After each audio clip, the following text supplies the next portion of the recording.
Well, another week has passed us by. All the excitement of the Super Bowl has come and gone, and Vegas is kind of getting back to normal now.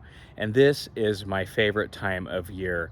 Look at that gorgeous blue sky. We've got the West Mountains behind me there with the sun shining on them as the sun starts to rise up.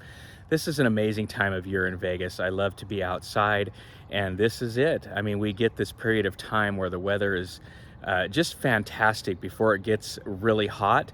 And although it does get really hot, I have to say that I prefer the heat to the bitter, bitter cold.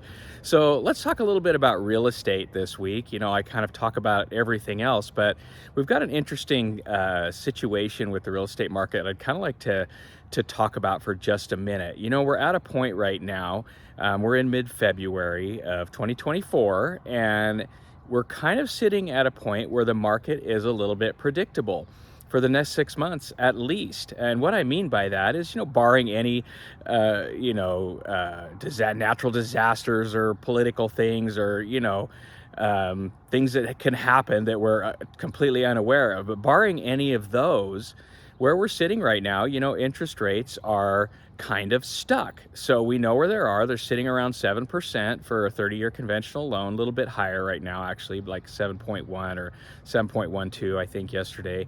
So we're kind of just stuck right there. And it doesn't appear that that's going to change until we get at least into midsummer when the Fed decides that they've got enough data on inflation that they can start lowering those rates. So what we're seeing right now is there are more and more sellers coming to market because they're realizing that it may be, even though they've got a good interest rate on their home, it may be time start to sell because things aren't going to drastically change very quickly. So we've got more sellers, which means we're getting a little more inventory on the market, which makes things a little more competitive. And buyers are still holding back because of the interest rates. Now, I have to say the buyers that are out there right now are pretty smart because they know it's the best time to make a deal, and they can always refinance the house later down the road when interest rates come down.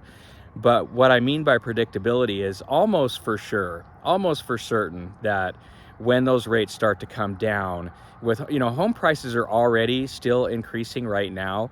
And so when those rates start to come down and the buyer frenzy kicks in, because buyers are going to really come back to the market, it's just a given, they just will.